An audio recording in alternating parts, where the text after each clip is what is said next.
It's time to watch some Black Christmas. Let's do it. All right, so you guys know the drill by now. Todd has the movie in a box linked in the description of the stream/video for you guys to download. Hopefully, you've done it. We've rambled on for almost an hour, and if not, do it. It's not very big. It's like 180 megs. It's not a big file, so go ahead and do it. We're going to start it in just a moment, and I will also say this is also an incentive for you guys to tune in when we do these streams, because what we're having to do is we're having to basically start these streams at the meat of the topic. So this is a Black Christmas commentary. When this thing goes live, most people aren't going to want to wade through an hour of us talking about God knows what, like we just did. So it's going to get trimmed to start at Black Christmas. So basically all this stuff, we're going to go ahead and put it for members only after the fact, unless you guys tune in when we stream. So we're streaming Wednesdays at 8:30 p.m. Central Time. Yep. And we do stream Friday at 10 p.m. Central Time. So make it for the stream. We'll talk about whatever, and anything after we started putting up on the member stuff. Same thing with like the Fango Friday stuff. You know, when we talk Fango Friday, TBD what's going on there. But you know, some of those are like 3.5 hours long. It takes about an hour and a half to get to the magazine. So we have 2 hours of discussion. That's really good, but we can't really keep it up and bury Fango with it.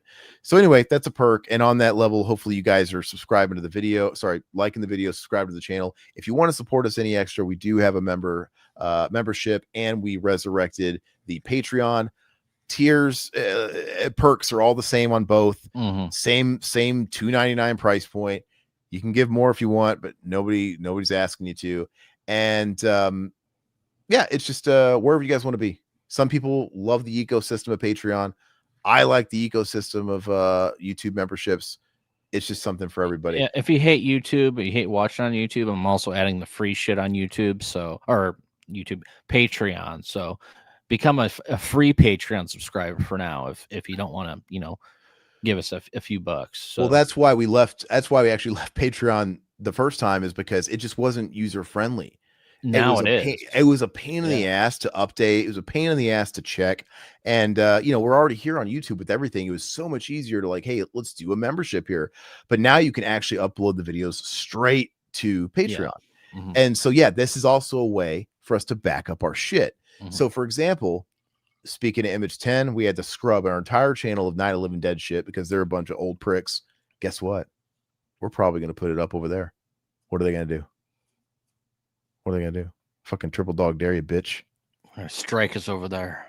And stuff like that. So anything that goes down over there, hopefully we can find over there. And same thing with Fango Friday. That might be an alternative. Because you know, if you guys aren't aware, we couldn't do Fango Friday last week because they suddenly took down the archives because they're trying to sell that compendium and they're baking in that as a perk to kickstart it. Oh, you get access to our fucking digital archives as if it's like brand new. It's been up for like 10 years. And now they're putting it behind a paywall, which I'm sure will be available for everybody. If something happens and we can't strike a deal for them to allow us to do Fango Friday here, we might be putting that shit over there. And if they say no, we can't, we might have to pull the old episodes because we can't risk. You know what happens in YouTube if you fucking step on anybody's feet.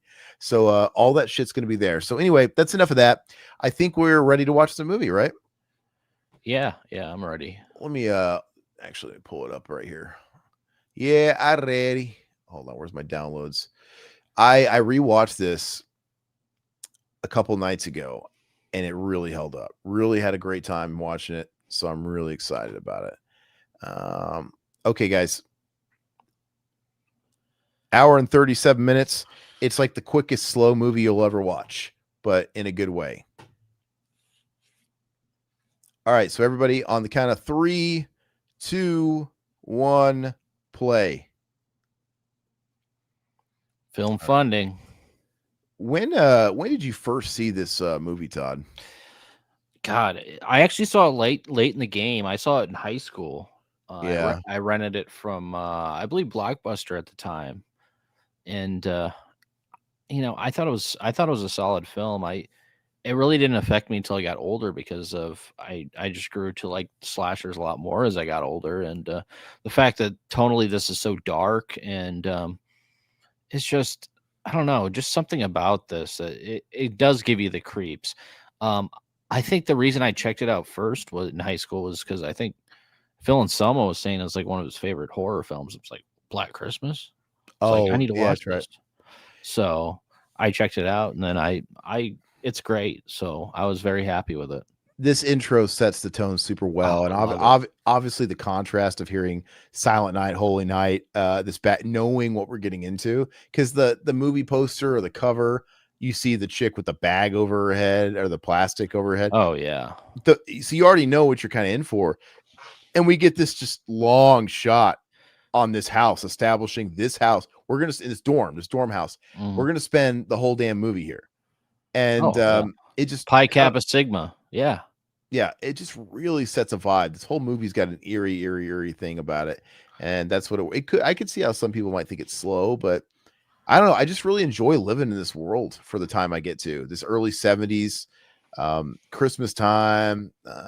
You know what? The Pi Kappa Sigma, they weren't like too much to look at, but they weren't the Omega Moos. They weren't a bunch of pigs. I don't have to try lamb to lamb to lamb, dude. Hey, the Lambda Lambdas will go after anything, man. Well, I think Olivia Hussey was a beautiful woman. Oh no, she was, and I actually thought that Margot Kidder was.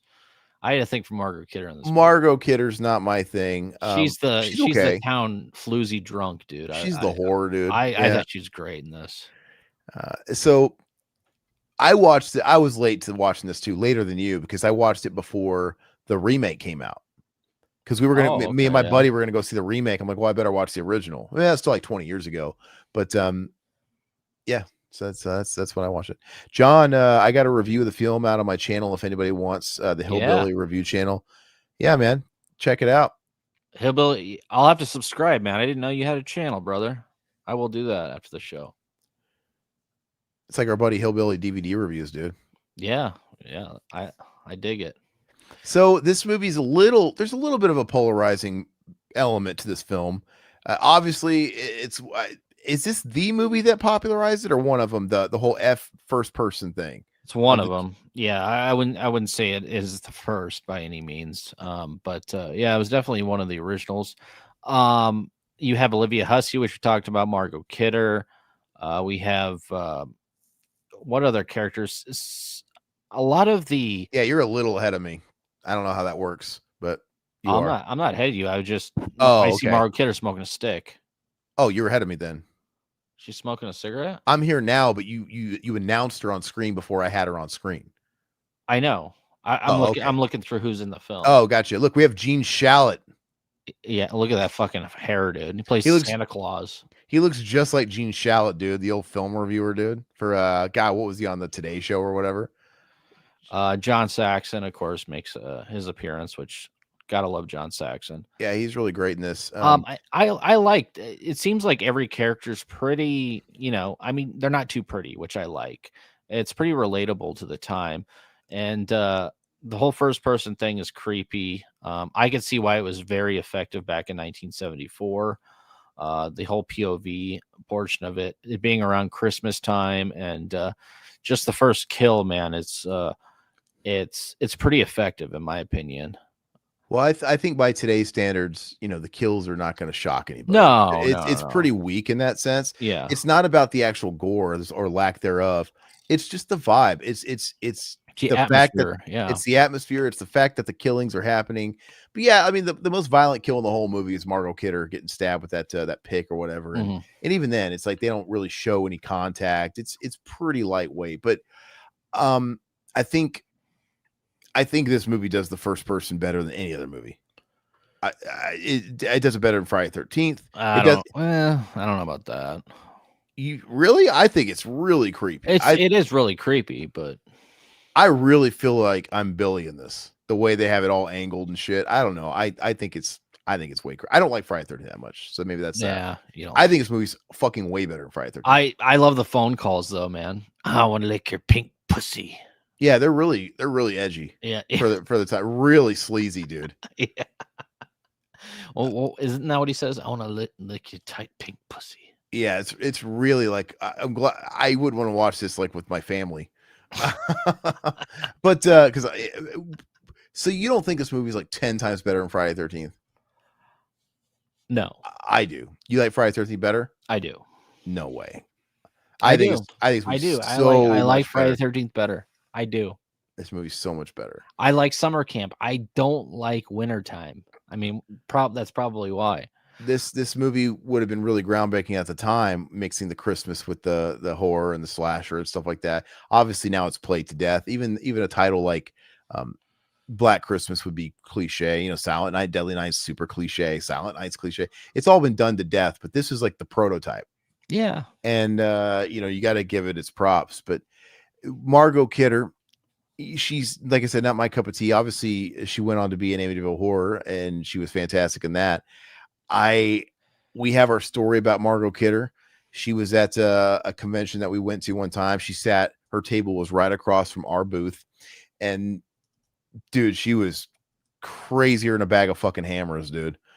I mean, Yeah, she was like looking out into space, talking to herself. looking through people, dude. Yeah. And she was just buried on her phone the whole time. It was Yeah. wild. And she was just not really there. And, you know, I feel bad for her because she's obviously had documented mental health issues. You know, some years prior to that, she literally vanished, and she was like missing, and they found her under a bridge, dude, like just wandering away because she had those disabilities about her. And I felt bad because when I see her at those, and has she really done any conventions since then? She's dead. Oh, you're right. She died. She passed away. I would hope not. Yeah, I guess that explains it. But anyway, when I look at her, I'm like, I often wonder about people like that. Like, is somebody putting you up to this? You know, like, is there any abuse going on here, or do you really want to do it? Because now, when you would talk to her, first of all, we'd go up to her and try to introduce ourselves because we were there all weekend, right next to her. So we're just trying to be friendly, and she literally would be in her phone, like, hi, she would not acknowledge you, and like her handler would be like, Margot, there's people here. Oh, what? Oh, and then whenever she would lock in with you, she was nice. But the thing that she would say were kind of a little kooky. Yeah. And I do remember she didn't like any photography. I don't think she was doing any pictures. No, she wouldn't do any of that. It was bizarre. So we were sitting across from her, and I had my iPad at the time. I had my iPad sitting up, like, you know, like how you have it sitting up watching. I just have it recording her the whole time. Like, and she's like doing like crazy shit. I wish I still had those recordings, man. Well, not that you'd want to share them because that's very exploitive. No, I don't want to do that. Because I'd love to see him though. When she was talking to you, she was very nice. She was just, you know, she had that disconnect about her, and it made me feel really, really, really bad. But let me lick it. Let me lick it. Let me lick your cunt. You should have asked her, like, can you make it out to let me lick your pink tight pussy? I love this. Why don't you find a wall socket and stick your tongue in it? That'll give you a charge. Yeah, it's so lame, dude. It's like Andy on Child's Play and his comeback. Like, make me microchip. Call somebody microchip, dude. Yeah, the comebacks were a thing back then. But yeah. I don't know. It's crazy because the whole phone calls, and then like, of course, she gets hammered the whole time, and then she's getting like that 9-year-old hammered. And a few scenes from now, it's like hilarious. Drunk, John Saxon don't give a shit either. Yeah. Like, it's so crazy. Yeah. And she might have really been like this back in the day, dude. She should have. I wonder if, like, I don't know what at point she started declining, because you would think she'd almost have more of a Carrie Fisher status, but she doesn't. I mean, she was in Superman, the original Superman, Lois Lane. You'd think that would have all. I don't know. Something just kind of fell off with her, and she would have been a lot of fun to hang out with. Let's just say that. Bob Clark also made a cool early horror film called, sorry, it's cut off for me. Children Shouldn't Play with Dead Things. That's a great movie. Yeah. I haven't seen it, but I've definitely heard of it. Yeah. R.I.P. Olivia Hussey. Yeah, she recently died as well within the last year or two. Yeah, man. Olivia Hussey was great. Mommy's Flower Water. She was Norma Bates in the Psycho 4. She was in It. She was the Romeo and Juliet. Yeah, Romeo and Juliet. That's infamous. We all watched that in high school, but that movie's obviously infamous because she was like 14, and there's literally a sex scene and they show her naked. That's the huge thing. Yeah, it's fucking wild, and it's just like everybody's teacher in school would always go in front of the TV during that scene. Oh yeah. It's just like the fact that it was even okay to show it is kind of weird. Like, oh, we'll just trust whoever's old ugly English teacher to do this in front of the the fucking CRT they'd roll out of the utility closet. Turn your heads, kids. Turn your heads. But yeah, it's just ridiculous. But yeah, she is fantastic though. Great actress too. And I feel like she should have been bigger too. Let's see. Yeah, Yep. Sorry. Noah, Olivia Hussey was a dame, loved her in Psycho 4. Creepy, dude. She played Norma Bates very well. Yeah. And love Psycho 4. Just that creepy interaction with her and Elliot from ET and the whole weird, I mean, you know, they portrayed where he got his fucking crazy from really well with her. The weird balance, that incestuous and then flip into fucking, she was bipolar or something. Yeah, I feel like watching Halloween Psycho 4. I need to watch the whole box set. Yeah, starring one of my favorite character actors, CCH Pounder. That radio jockey dude, CCH Pounder. She's in like let me look her up. Yeah, her name's Pounder, dude. It's fucking weird. It's if you're gonna be like a character actor. Oh yeah, CCH Pounder. Yeah, I know exactly that is. But I'm saying like Airheads, dude. She's in so many things. Yeah. So many Demon things. Knight. She's in Demon Knight. Tons of stuff. Yeah. And if you're gonna be a character actor like that, you know, everybody's all like, "Oh, that guy, guy." Yeah, she's awesome. But if you have a name like CCH Pounder, it burns my brain. Like CCH Pounder. I was actually on eBay, and you know the guy from Home Alone, like the cop Sergeant Bullseye dude who has like hang on, bro, he's in tons of shit. He signs autographs, and he has like cards and stuff that just says that guy, and then he signs his name to it. Yeah, it's like he's that guy. Exactly. I would want an 8x10 from Death Warrant. Somebody's lying on me, man. Talk to Burke. And they light him on fire, pour the gasoline in his cell, dude. He's the favors guy, dude. Somebody's lying on me, man. I think he's probably, if you went to a convention, Friends. He's huge from Friends. You owe me a cat. Oh, yeah. I watched a few episodes. Like, I never was a huge Friends guy. And he was saying, I think he said he kind of got burned because with a sitcom, you know, at a certain point, if you do so many episodes, then you are like SAG, you have to be upgraded to regular. And if you're deemed a regular, you get more money and you're more baked into like residuals maybe or something like that. And he says they deliberately, I came into work and I didn't work that. They literally fired me like one job away from being a fucking regular status and getting that huge bump, you know. And apparently that's probably a thing that a lot of people do, but I don't know. Let's see here. Let me lig your piggy coont. That's kind of hot, dude. I'm gonna use that as pillow talk, dude. There you go. Wife will love that, I'm sure. All right. It helps establish an unseen character off screen. 3 different people did the voice in the phone. One of them, Bob Clark himself. So one of the things that makes this movie kind of polarizing is just kind of how it kind of leaves unresolved. They don't really answer anything. Unlike the remake, you don't really ever find out who Billy is. He really has nothing to do. We don't know if he has anything to do with the people in this.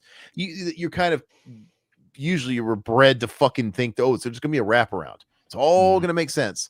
And they even kind of leave it open-ended. Like, is it the boyfriend? There's things they put in there that are weird. It is kind of plot holy, I guess, but technically you could suspend disbelief and just sort of accept it. Like for example, like when the cop is dead in the squad car, I get it. Billy, we're supposed to believe that Billy's all throughout this fucking house. He's not just in the attic. He's all throughout the house, constantly watching, because when he remembers the quote about you're going to remove it like a wart when she's talking to her boyfriend about aborting the kid. And, you know, it might make you think, oh, it red herring to make you think it's the boyfriend. Oh, but it could have been Billy overhearing it. Like, okay, Billy's all over this fucking house and no one fucking sees him. And, but I guess he could be. But then who killed the cop in the car? They make you think yet again it's the boyfriend. That would make sense, like they're working together even. But no, we don't know. It's like, I guess the boyfriend technically might have been on it. We have no idea. But or did Billy also make it outside, kill the cop, sneak back in? It's just it's crazy, and they never tell you who Billy is. Also, they give you the red herring of the throwing the voices, and they even acknowledge it. that he's got multiple voices. Like they're talking at the same time. It's hard to like, how is he fucking doing that? I mean, is that supposed to be a giveaway that, yeah, there is more than one guy? Or is there people out there that can throw their voices and do 3 voices at once? You know what I mean? So kind of going back to the killer's POV shots. Are you going to ignore my fucking question? I just went on for 5 minutes. I'm asking your opinion, dude. I'm asking your question. I'm asking your opinion. My opinion? Yeah.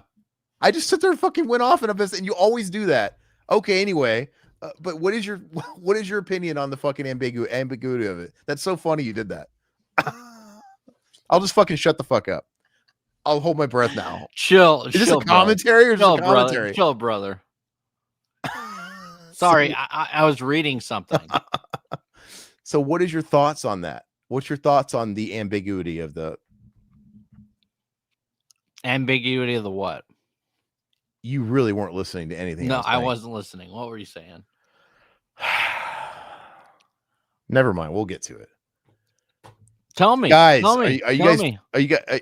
Don't be so needy, Aaron. Oh, I'm sorry. I expect people to. I was looking something up. I'm sorry. All right, Noah, you'll put it together. Noah's got me. He was listening to me.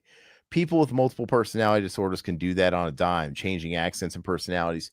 However, the problem is, no, I buy that. We've seen that in movies a lot too. The problem is he was layering them, and they even mention it on these phone calls, like they're talking at the same time.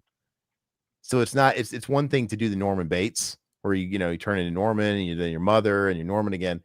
Literally, he had the voices going on at the same time. So I don't know if that enough of a giveaway that you can assume, oh, okay, the boyfriend was in on it too. Who did it better? Was it him or was it the duck voice from New York Ripper? I mean, that was pretty fucking ridiculous too. I don't know. They do it on the phone. Or you could argue that, it was his victims, like their last breath, because it kind of does, but there's moments where they're almost communicating with him and they know his name. So it's just there's a lot of loose ends and holes and everything. It's hard to understand what the hell that thing is. I mean, I had to look up what he was actually saying, in a lot of those little whatevers. Hi, Anne Marie Marino. You are hilarious. Thank you. Todd or him fucking burning my ass. Oh, get used to it. Cut it out. Well, how you doing? Welcome to the chat, Anne Marie. Hey, Anne. Got all sorts of Black Christmas fans out here. That shot was better than anything in Friday the 13th. Hell yeah, dude. I don't get it. It's just F-13 is just a little bit over. I don't think so. Not overrated in the sense that it's an important film. It was begat from another film, but it in itself inspired tons.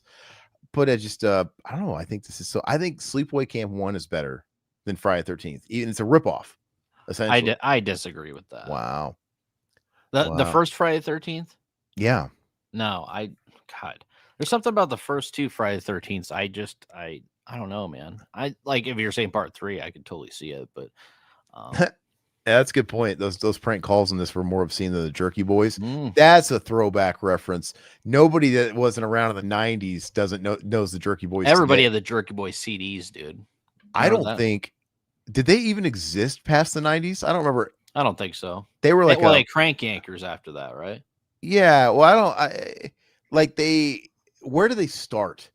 Did they like underground, like the tape trade? Because this isn't YouTube, where they were like on the radio. I don't even know where they came from. Yeah, like you said, everybody just had the CD, but they clearly came from somewhere. Yeah. Maybe it was were they like a Tom Green thing where they were independently recording shit and putting it out on public? I don't know what they were doing, but they got probably based out of a big city. It's probably like New York City or something where they had something on the radio. But they got their pinnacle was they actually had a Jerky Boys movie. They got big enough to where they had the Jerky Boys movie, which I don't even think was a hit or anything. But I remember Ozzy Osbourne had a cameo in that, and I just and then but I feel like they were gone so fast. Yeah, after the 90s, they kind of just fizzled out, and you didn't hear from them again. But everybody had those Jerky Boys CDs. I actually used to go to Blockbuster Music and. You could bring up the CD and they would rip it open and you could sit there like thinking you're actually going to buy the CD. And I would sit there and listen to it and like, okay, I don't need to buy it. Blockbuster Music. You remember that? I haven't heard that. I've thought about that in a long They had time. one right by Oakview, dude. I used to walk over there all the time. Wow. Yeah, when was that around? Like 94. 94. yeah, I mean, I was living 95. in Elkhorn back in 93, 94, but I was kind of back and forth. Like but the thing is, I was so young. We were always going to Oakview, dude. My grandmother was loading us up in the minivan, Mhm. and it was a ritual. We'd go to Shopco right across the street from Oakview. Shopko's great. This is all inside baseball, guys. You guys don't know this shit. People probably know Shopko is. And then we'd go to Oakview Mall, and then we would always go to Montgomery Old Country Wards. Buffet.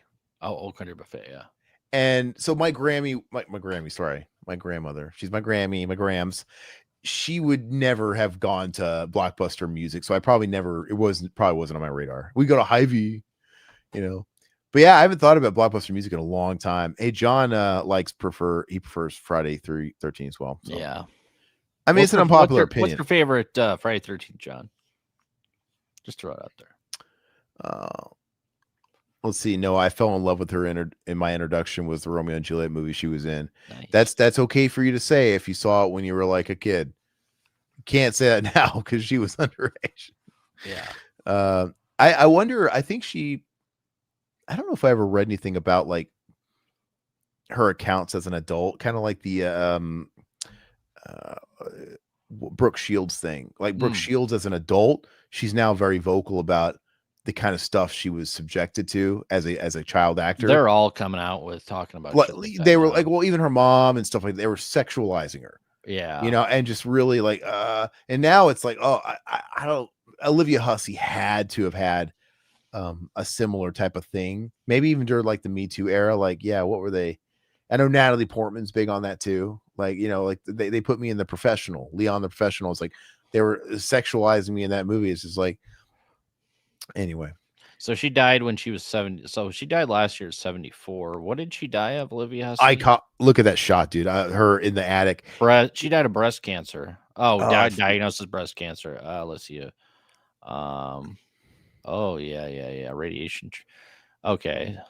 Yeah, she's some sort of cancer. That's sad. Yeah, no, the kid with the booze is hilarious. And yeah, something you can only get from movies from the 70s, man. It was a hard living time. Yeah. They were not a generation of pussies. That's for sure. Yeah. But I wanted to say, so we left off in that scene of her in the attic, and she's got the bag around her. Mm. One of the things people like to talk about with this film is nobody ever checks the fucking attic. No. They're all looking for their friend. Mm-hmm. Check the attic, and I get there's a point where it's like, okay, they think Margot Kidder upset her and she left. It's okay. I can understand why you would think don't go in the attic. Yeah. But at a point when there's the girl that's there's another girl that's missing in the woods. She's missing and they do a search party and they find the girl dead, which, she's kind of a side thing. And I guess, are we to think that Billy did that too? I'm guessing he had to have. Mm-hmm. He had to have made his way to the attic. He was like on a thing. But anyway, when they know that the girl's been killed and you have everybody coming around, especially at the dorm, like, lock up, don't come outside. There's a girl found dead in the park. Even then, they're not like, oh, okay, there's a point where they believe something may have happened to their friend, and still nobody goes in the attic. And I mean, nobody even, it just blows me away. And at the end, the cops, they sweep the perimeter. They don't go in the fucking attic, especially attic of that size. Like, even when they've come to the conclusion that, oh, the calls are coming from in the house. We think it's the boyfriend. All this stuff. They kind of say, well, whatever happened to we don't ever know. They don't ever go back to the friend.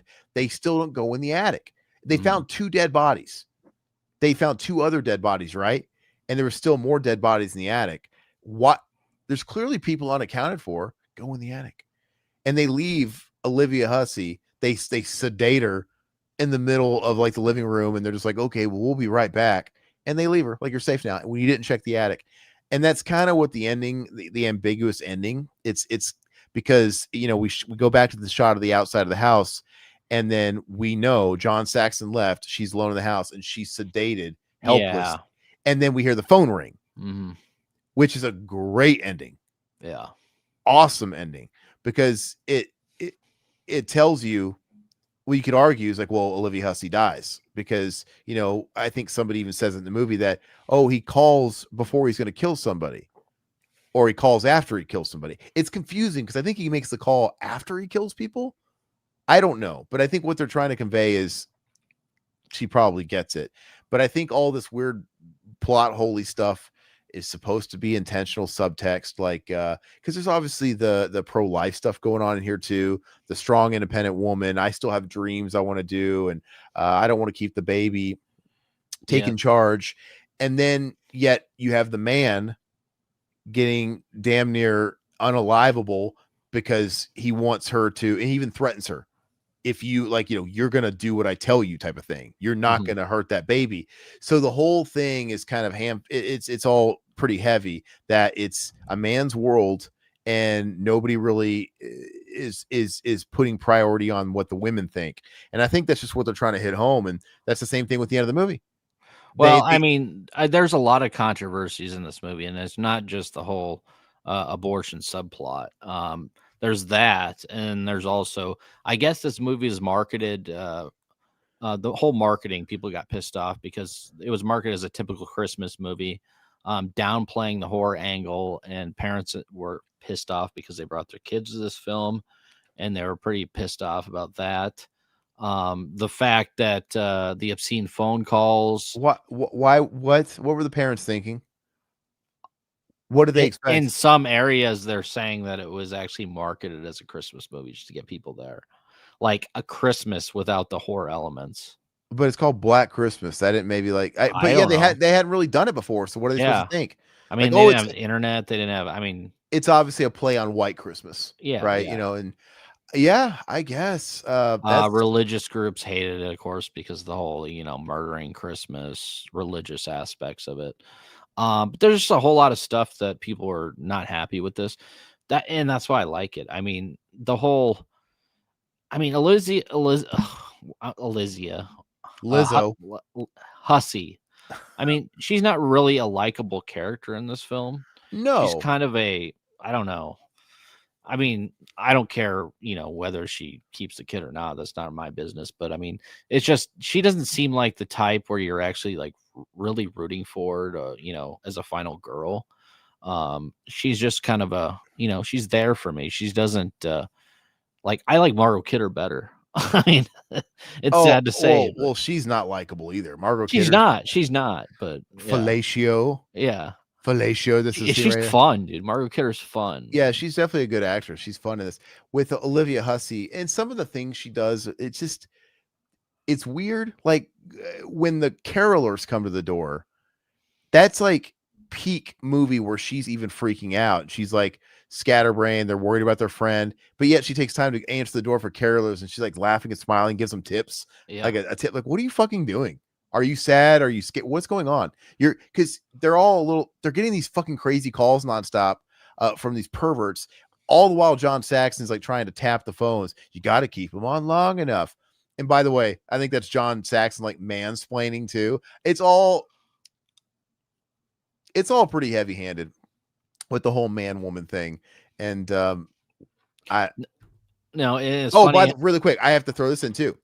I even think there's a little bit of the whole not slut shaming, but woman shaming, because when she's talking about because he was tapping the phone call when he talked to her boyfriend again after they had that meeting, and he was upset and he was acting weird, and John Saxon was listening to the call, and he calls her back. He's like, and he dug into a little deep, and she's like, yeah, he's like, blah, blah, I told him I was going to get an abortion, whatever. And there's a moment there where John Saxon's almost defending the guy. Why are you doing that? A little bit of that. There's like these little moments where, you know what I mean? Like they're all over the film. You're so woke. Oh no, what? I'm just kidding. I'm No, saying it's there. I'm kidding. So one thing is she tells her boyfriend about the baby and the abortion right before his big recital.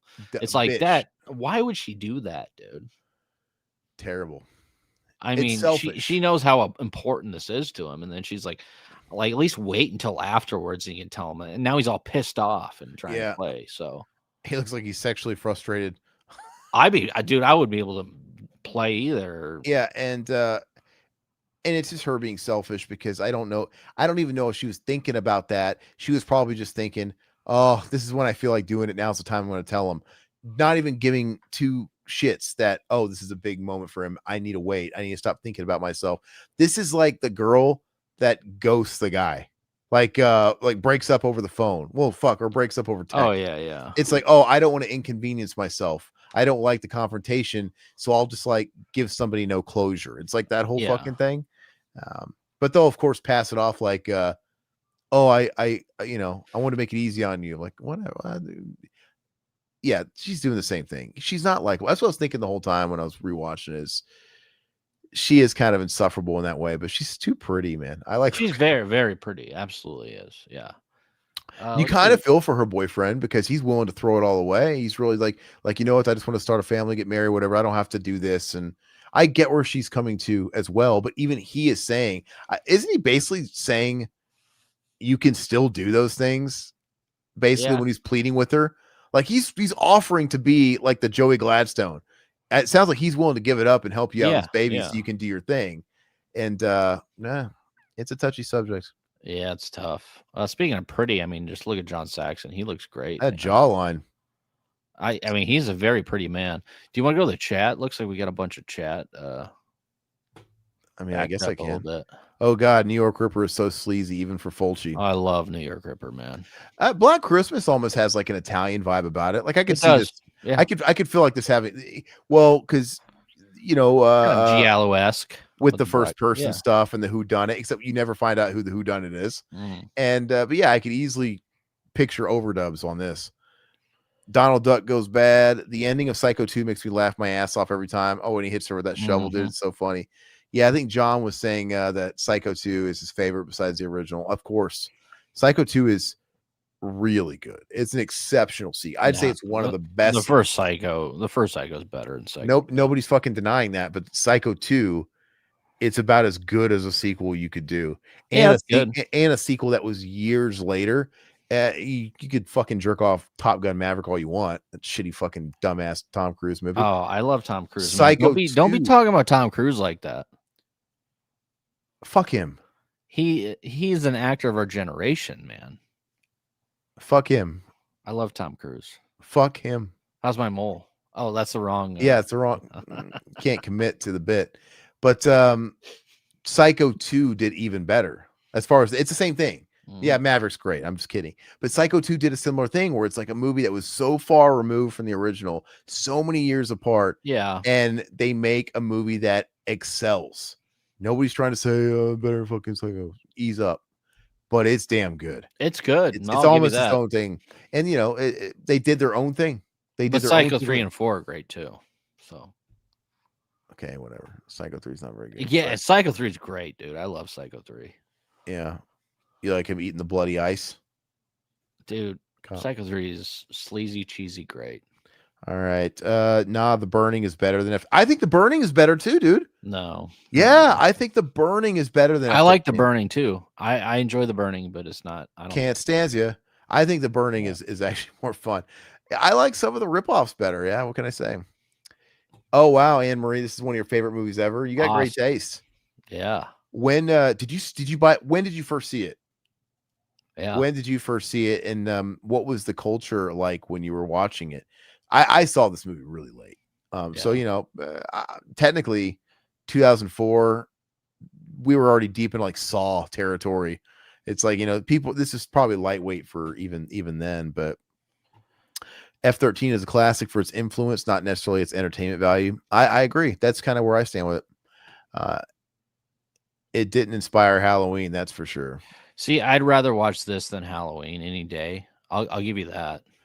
Well, you know, obviously, you know, he's being sarcastic. This is the inspiration for Halloween, obviously. Yes.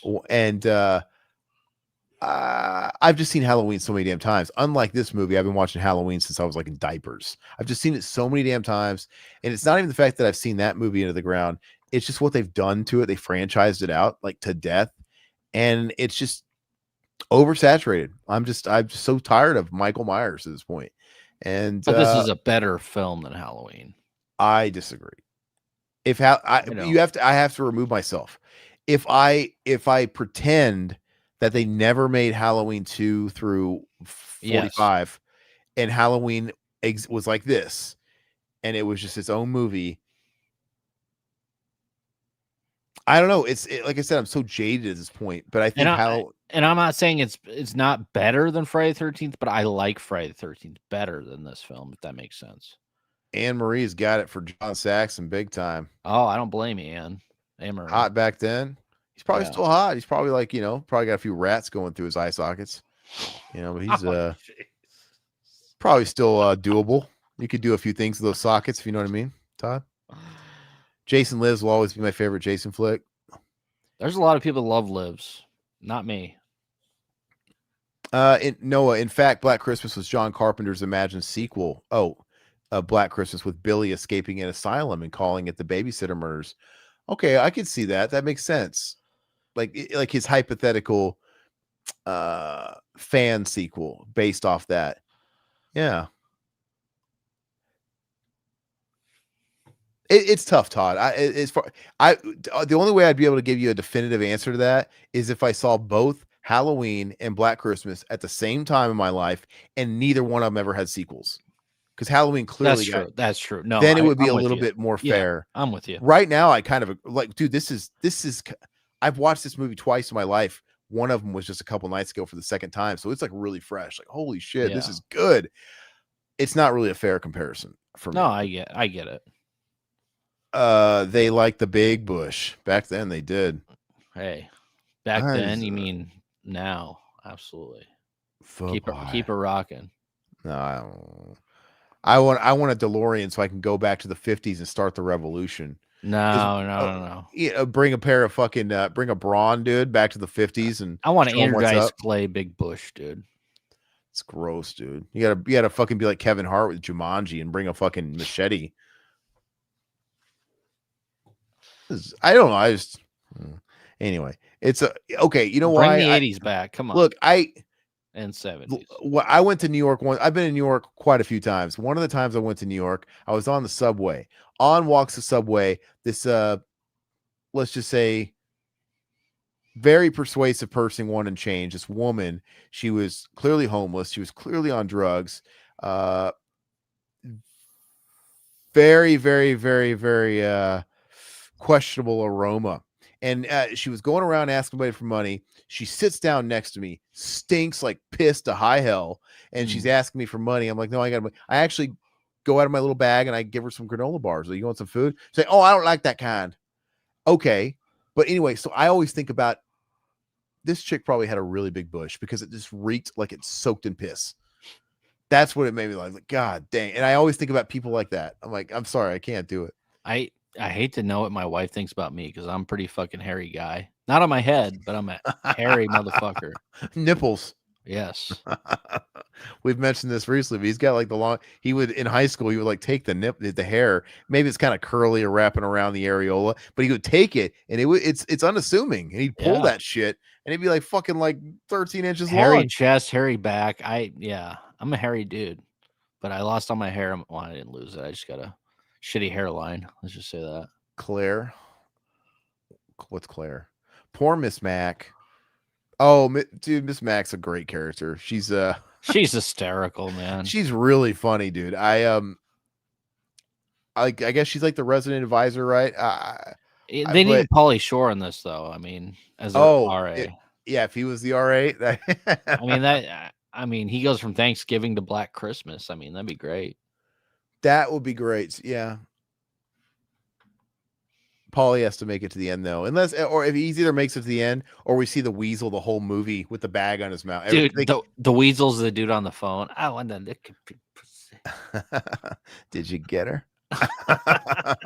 Steven Tyler PJs. Steven Tyler PJs. Steven Tyler PJs. Yeah, they answer the phone. Hello, inbreeders. Middle America. Yeah. The house mother checked the attic and got killed. Yeah, okay. So that'll learn him. John Connor. She John did. Connor. I John love it. I Connor. love the name John. Hey, is this Eddie Furlong, by the way? I'm just kind of curious. It's John Is he Connor tuning in? in the year 4040. This is like Oh super futuristic John Connor. This God, is we like finally got Eddie on the show. I would love it. Yeah, but you make a good point. When somebody does fuck around, they find out. So we got to keep people out of the attic, I guess. But she did look in the attic. But to be fair, she was looking for a cat. Yeah. That's the only reason. It's the only reason why she went up there. And right now it's kind of too early. Like I think she just thinks she's around the girl. But this is a really cool scene. I really like what does he do? Drop the door on her? What is it? It's like that's cool. I love Oh, that. dude, yeah, that The shot. zoom That's ins on creepier both than of them. hell, man. But how exactly does she die? What is he holding on to and what does he release? I can't really tell. Like he's holding it. Yeah, Is it like a hook? It looks like a hook. He's gonna throw it at her. Yeah, it's a hook. it's a hook. Yeah. Why Hook is to there the a head. random hook on a Pulls her pulley through the system? yeah. Why is there a random hook on a pulley I don't system? know. Maybe they had some sort of Plot I don't know. convenience? Maybe they had some sort of plot convenience. God, what would they use that hook for though? Exactly. Yeah, On in a the pulley attic. system. Yeah. Are they draining a They fucking lake from that attic? seamstresses or something, or they need like a mannequin, What or kind I of don't know. seamstress needed that big I giant don't fucking know. anchor I'm hook trying to on think a of stuff pulley off the system? top of my head. It's not really. It's not working. My only guess is it was used to make pulling stuff up in the attic easy, heavy shit. I don't, Yeah. Yeah. I just, Yeah. I don't understand it. All right, Miss Mac who brushes her teeth with brandy. Oh yeah, Hell dude. yeah, I did. Todd likes. See, that's what Todd likes about these women in this movie Oh because yeah. they're very realistic. Like you said, they're not super pretty. It's very realistic. Like I said, it really helps. Dude, The Kino Hall women, dude, are the best.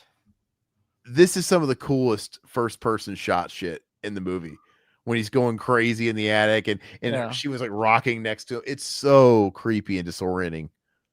I love it, man.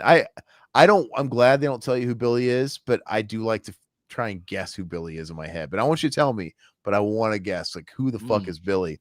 But I kind of like the idea that he's probably just some random fucking drifter. Yeah. Like I said, killed the girl in the woods, made his way to, he's hiding out in the attic. It's nice that we don't know anything about it. But how long had they established he was making the prank calls? Not the Mm. prank calls, but the dirty calls. Did they say it was like weeks? They didn't give a timeline, but it was probably weeks, I'm guessing. So my question is, I wonder, has he been living in that attic for a long time and he stepped out to kill the girl? Because if that's the case, no, because he was crawling in the window in the first part, unless he went out for like a burger or something and then he came back. Yeah, that's always been a creepy kind of campfire tale or just the notion that what if somebody's like staying in your attic? You would never know. Like if somebody, I guess you would know if you had a certain type like of Hider in structure. the House with Gary Busey. Have you seen that yet? No, I've never seen that. He actually lives in his old house, but he lives in the attic and he built like a wall behind it so they don't know Gary Busey's actually living in the house behind a wall in the attic. But there's maybe like an older house. If you had a basement, maybe a basement that I turned Jamaican for a second. A basement, a basement that wasn't finished. That maybe you didn't spend a lot of time in. Somebody might have snuck in that basement, waited till you left, and then made their way up in the attic or something like that. And yes, I mean, there's been real stories about that where people were like found in someone's attic, and that's extremely, extremely creepy. It's like Chuck Mangione on King of the Hill, living in the aisles behind the toilet paper of a Megalomart, dude. So here's a cool fact: the rocking chair image was created by accident. Claire's plastic covered body rocking in the attic window wasn't in the script. The prop chair happened to be on the set, and the shot looked eerie. And the director said, "That's the poster." Wow. So yeah, that's cool. It's a really, really great poster. Oh God, it's how iconic. How much does that one sheet go for? Oh God, a couple hundred at least. I mean, that's not that bad. If not more. I don't know. Don't quote me on that. That's what you were saying, Anne-Marie Claire, the new exchange, fellatio. Yeah, yeah. I love when they're all taking the piss on him later in the police department. They're just like dying laughing. Like, how did he not know a girl man was fellatio not like a known term back then? I guess it maybe was 1974. I don't know. Fellatio. It says all the college kids are saying it. It reminds me of something on the McDonald's menu. Like I'll have the filet of fellatio. Extra mayo. The filet-o of fish, the Yeah. fellatio of fish. I've had a fish could fellatio you pretty good. I mean, be fillet. A fillet of fish. That's what it would be. So the killer's voice was 3 different people. Billy's phone calls were mixed of male voice actor, female voice actor, and a trained vocal um, coach who could scream without damaging his throat, all layered together in maximum intense insanity. Yeah, and I think they just don't give a shit about the plot hole in this case. It's just it's worth it.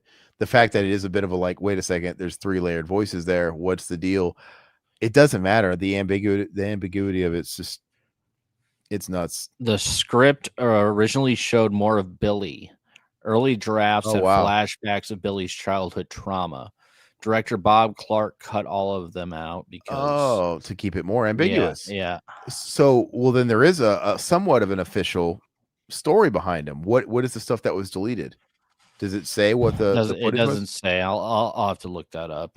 That's The interesting. less you know about the monster, the scarier it is, Bob Clark said, which is 100% correct. And 100%. and yeah, no, 100%, because that's real. It's way scarier when, nothing the cops can put together are gonna make it make sense. It's like the Villisca house murderers. The idea that they never found that guy because they predict it was a drifter. Oh, here you go. Margot Kidder didn't get along with everyone. Kidder's wild, heavily drinking party energy on the set clashed with some of the cast, but her personality helped shape Barb's character. So she was who she played. Yeah, probably worked out. Mm-hmm. Only Margot Kidder could have delivered a line like that. Yep. Yeah, she really, really did. And She's great. look, I've never really been into autographs and the whole I like going to conventions, but I like vendors. Like I'm better in finding like what people make. And so I've never really been big into autographs. I like meeting people, but I don't really care about like it's always been a weird practice. Like somebody held a pen and they wrote their name. Like I know I was there. I don't really need to remind, but thinking back in hindsight, now that these people are dying, I like wish I would get to talk to like Margot. I wish Absolutely. we should have got like an 8x10 of Black Christmas signed or something. Yeah, absolutely. Like, I mean, now in hindsight that they're Because we dead, you could don't have really, talked about this, could have talked about Amityville. We should have. because we tried getting an interview with her. Yeah, she It didn't want to wasn't do it. No. and I don't blame her. I bet there was nobody there the whole weekend. Nobody was going up to Margot Kidder. No, nobody. That blows me away. Absolutely blows me away. It Yeah. blows me away that you have somebody that was a part of the Superman franchise. Yeah. And a cult classic like Black Christmas, and then of course Amityville Horror. It was totally dominated by Walking Dead people at the time. You had whoever was dying on The Walking Dead as the star. I remember that particular year. It was the 2 little girls. Mhm. The flowers. Look at the That's true. flowers. Yeah. They were huge because Yeah. they just got killed off. And Scott Wilson, who also just got killed off. Scott Wilson was there, which I'm glad. Again, I don't really do the autograph thing. Well, we got an interview with him. I'm glad we have that. Which, by the way, speaking of Todd backing up everything and putting it on Patreon, I kind of want to back up all those videos because if they ever got pulled down for whatever reason, they would be gone. I'll back them all up. They would absolutely be gone. I plan on backing up everything on Patreon. Hey, guys, I'm being extra careful. I'm wrapping it up, baby. I got me an 8 terabyte drive for the Black Friday holiday, and I'm going to be doing the same. And it's smart. Yeah. We need to have backups everything. Yeah, multiple ways. But anyway, I do wish that we did that. And like I said, I'm glad I met George Romero, but I kind of regret not getting something signed by George. Even though I met him and I do have a couple pictures with him, which I've never seen, which I want to see. Yeah, I can't believe I've never shown them to you. I'll find them. They got to be buried somewhere. I don't know where. I need to locate them. But so this film was originally titled "Stop Me."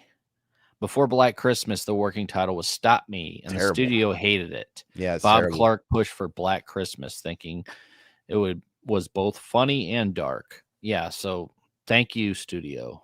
Yeah, funny, haha, White Christmas, haha. Everybody knew about the song, and it doesn't even sound funny because now, honestly, you don't really think about it being an off thing of.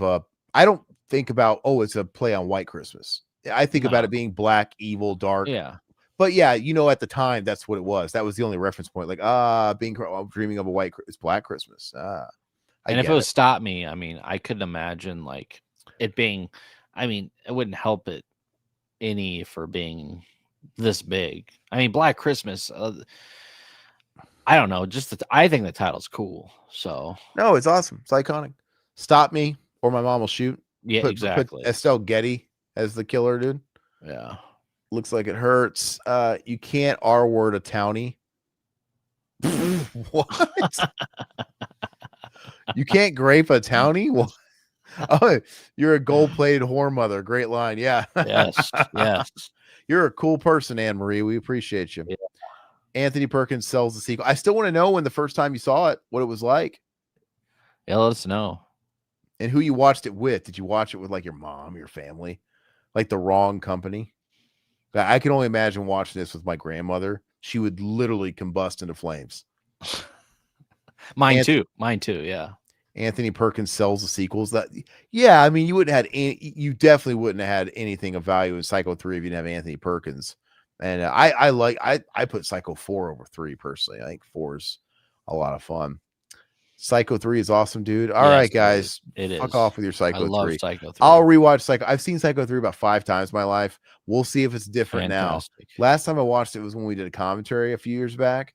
But I'll watch. I'm not saying it's not serviceable or an okay movie. I just think coming after Psycho 1 and Psycho 2, which are actually really, really well written scripts and great stories, and all of a sudden it turns into kind of a mindless slasher. Like Todd said, it's kind of sleazy. That's great. I think it just takes it down a level. It's just not the first 2 are 10 out of 10s, and the 2, 3, and 4 are probably 8 out of 10s. That good. Yeah, Psycho 3 with the legend himself, the lawnmower man himself, Jeff Fahey. Oh yes, legendary lawnmower man Jeff Fahey, star of the classic Lawnmower Man Jeff Fahey, star of the world's greatest fucking Stephen King adaptation, Lawnmower Man Jeff Fahey. I really hate Lawnmower Man. I don't hold it against Jeff Fahey. Yeah, we need to do that commentary. He looks like Trey Parker in that with his hair and his. They're just terrible. I keep telling Todd he's got to watch. We have to do commentaries for 1 and 2. Lawnmower Man 1 is not good. Lawnmower Man 2 is something to experience. It's so bad, really bad. But anyway, okay. Anne Marie, you watched it about 2 years ago. Okay, well that's great. See, it's cool that people are still discovering it then. And yeah, I don't know. They're trying to make it have its day. Whoever owns the rights to it, they're obviously like, hey, let's make a bunch of fucking remakes of this. You know, they've rebooted this thing 2 times now. And we've talked about rewatching the 2006. There's a fan base. Yeah. Ever since we were talking about this, because we just did a Christmas horror tier list on Wednesday. Check it out if you haven't already. We were talking about that, and there is there's an affinity for the remake, and there's a whole class generation of people that love that era of horror, the Zack Snyder Dawn of the Dead stuff, and they like these remakes, man. There's people that really like the Black Christmas 06 movie. And I remember seeing it at the time thinking, oh, I was kind of disgusted with all the remakes that were happening at the time. I just all the Dimension stuff, yeah. But there's just not even just people that are a little younger that was their teeth cutting was in the early 2000s. It makes sense why they'd be nostalgic for it. But there's people like I keep saying, when we had Cody Leach on last week, YouTuber, movie reviewer, he's kind of our age. He's a few years younger. I think he's like 35, 30. But he really likes the Zack Snyder stuff. He really likes that whole era of remakes, and it's crazy. There's people that love it, man. I'm not into it, but yeah, I've always been an old soul, man. I've always loved The Changeling. I've always loved stuff like this. I love Halloween. Don't get me wrong. The reason that I'm tired of Halloween is not because it's slow and atmospheric. That's why it's, yeah, I've just seen it a bajillion fucking times. Yeah. But yeah, I when I see my wife, even it really doesn't have anything to do with age, to be honest with you. It's just some people are casuals. And like my wife, dude, whenever I remember I put on a Charles Bronson movie I don't remember which one it was. I popped in a Death Charles Wish? Bronson movie in bed. No, it wasn't Death Wish. Um, I don't remember which one it was, but anyway, I threw it on, and she just looks at it like, because sometimes she'll tell me to pick the movie. Big mistake, wrong bet, as Van Yeah. Damme would say. And when I put in something, she's like, "Oh, is this one of these fucking old movies?" And she like lose interest and go to TikTok, and then eventually go to bed. She doesn't give it a chance because it's old. It's crazy to me, dude. But people do that. Yeah, no, I totally get it. Yeah, People do it, and people do. I don't understand it. And I'm actually the opposite, where if I see something from the 70s, I'm instantly turned on. Yeah, me too. You know, because it's like, okay, I love the 70s. I love the vibe. I know what I'm getting myself into. I know the kind of practical effects I'm gonna get. I just You know, the money's there a little bit more, the time's there a little bit more, just because it's like a lot of the times, like in the 2000s, I mean, it's throwaway. Like any Joe Schmo could pick up a camera and do it. It's like back then, even the low budget shit. I mean, people had to try. Back then, you didn't have like day-to-day contagium back then. they had to be really resourceful, and they had to be really inventive So it and was so creative. expensive to Yes. shoot on film. On the other side of that coin, though, if you could make a film, there was a lot more opportunity to do something unique because less had been done. Yeah. Like Black Christmas. Like, Mhm. oh, let's make a Christmas horror movie. How ironic. You could never get away with that. It's so old hat now. But back then, just like bands, there was only so many like rock bands when you think about it. Mhm. There was only so many rock bands in the 70s, and they all could have a unique sound because all the sounds of rock and roll music hadn't quite been claimed yet. And now it's all been done before. And you're like, oh, that band's a Metallica band, that band's a Priest band, that band's a Tool band. Mhm. They almost become genres in themselves, just like this. Christmas holiday horror is now a genre. So anyway, the guy is just looking for an excuse to stop playing piano. I mean, let's be real. Let's call it like it is. This guy knows he threw away his life, dude. He's got a John Denver haircut. He's probably never even been to fucking the Rocky Mountains, that poser. He's ready to settle down, man. I should have wrapped it up, though. I mean, look, we're not going to get into the politics of it. That's not politics. I'm just saying. I mean, hey, she doesn't want to have a kid. He does want to have a kid. The answer would have been, you guys shouldn't have fucked. Exactly. That's what I'm saying. Like, neither one of you, nobody would be at a crossroads. Yeah, if they're dating, just wrap it up. That's all you say. I'm of the mind that I can't speak for anybody else, but I would want to take responsibility for whatever. Oh no, even if it's a mistake, hey, that guy, he probably would have been willing to adopt it. She doesn't want to have the baby. Give it to him. Yeah. But there's it's so multi-layered. Some women are like, but I don't want to do that to my body, and there's so much other stuff to it. But it is what it is. Yeah.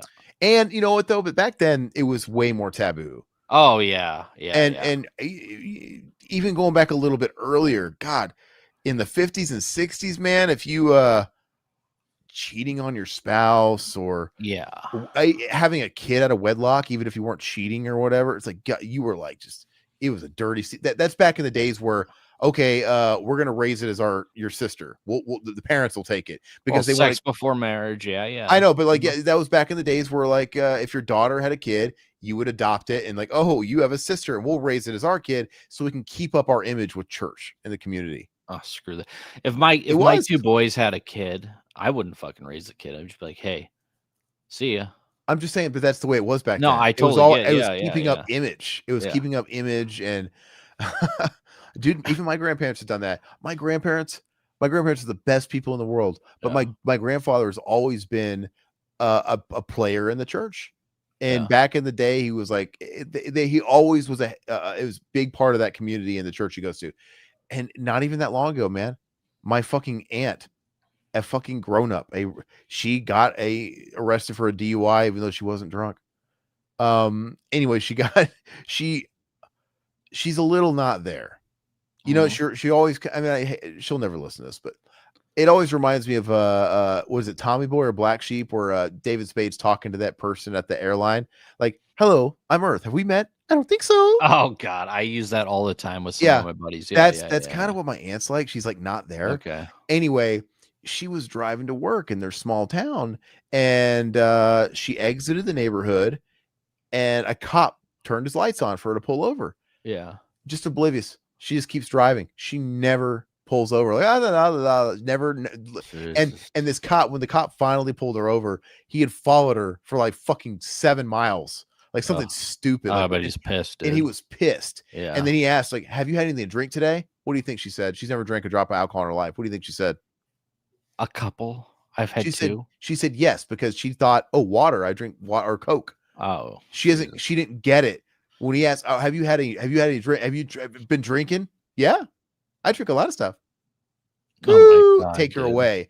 Anyway, my grandfather had to go and bail her out. It was a dirty secret. Like, nobody fucking tells anybody about this. He lied. I think he lied, I heard, and told the officer that she was special.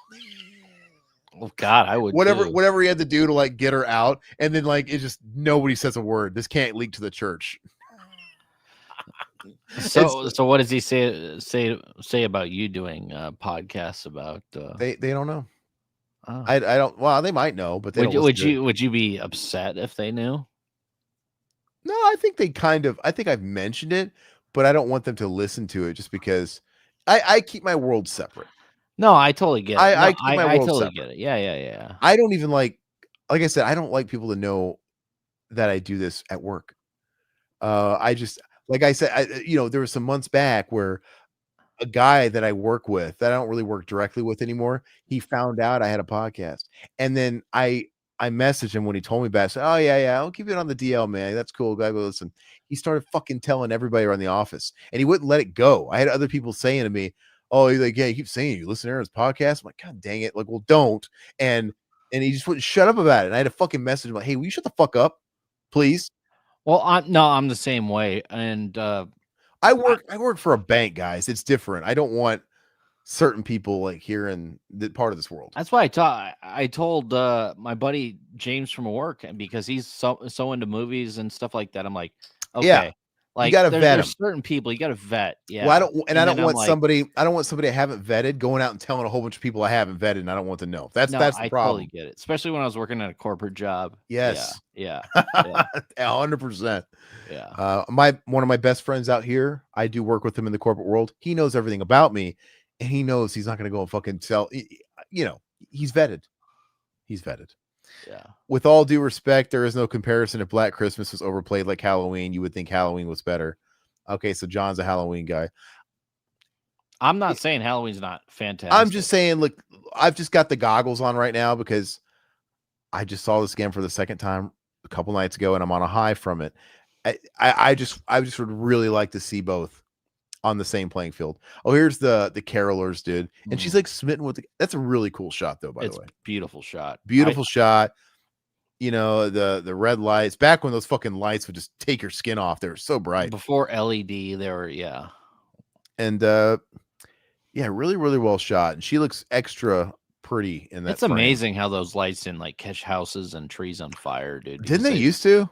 Well, shit, man. My grandparents, they had like the lights that like bubbled up and like yeah, they were on fire. Like you stuck your hand on them, and yeah, I'm surprised they didn't. But look how bright those are. Yeah, they're probably hot to the touch. Yeah, so Margot Kidder's about to get. This is the most violent kill in the film, but even then, you don't really see any penetration, so to speak. No, and I don't need to. Like I love the gore. Like in certain movies, like a movie like this, like I don't need. Oh, that guy, that shot right there, dude. Iconic. With his eyeball. Oh my god, dude, that is so cool. And it's very disorienting. The flashes, the cuts back to the kids. Yeah, this is a very effective scene because they're caroling, and we keep cutting back to the kids in between the stabbing. It's so masterfully done. Iconic, dude. It's very, very well done. And this is why you go see a movie like Black Christmas. This is what it is. It's like you want to see this contrast and this marriage of the dark and the light and all that stuff. And then while she's all happy, Literally, somebody's getting slaughtered fucking down the hall. Mm-hmm. It's just everybody's just fucking oblivious, dude. And you have like fucking mama's family coming up the door, and she's telling everybody somebody got killed in the park. Billy's just a random targeter, no motive besides the hint to his childhood. I love it, man, and I don't think enough people don't make movies like that these days because it's not marketable, and the reason is it's not even that I don't think fans like us who are filmmakers today don't want to make films like this. I just don't think they test well with modern audiences. Oh my god, dude! Can you imagine? Sorry, really quick. Can you imagine if a movie like this came out today? It wouldn't test well with a modern audience because everybody would be pissed. Like, well, who's Billy? Whoa, what? They didn't catch him? You got to fucking fix that. You got to go do it. You know what I mean? People don't settle for that anymore, but go ahead. No, not at all. So say what you're going to say. We were just talking about it. The sorority house almost burned down during filming. From the lights? Yes. The Christmas lights used on set were old, hot, and overloaded. One strand actually caught fire off camera, and the crew member had to yank it out of the wall before the house went up in flames. Well, the good old days, dude. It's back when you had to be tough, dude. I didn't even know that, dude. I just happened to look that up, dude. That's crazy, man. Oh, well, I heard the actress could hold her breath a long time, though. Oof, I like that.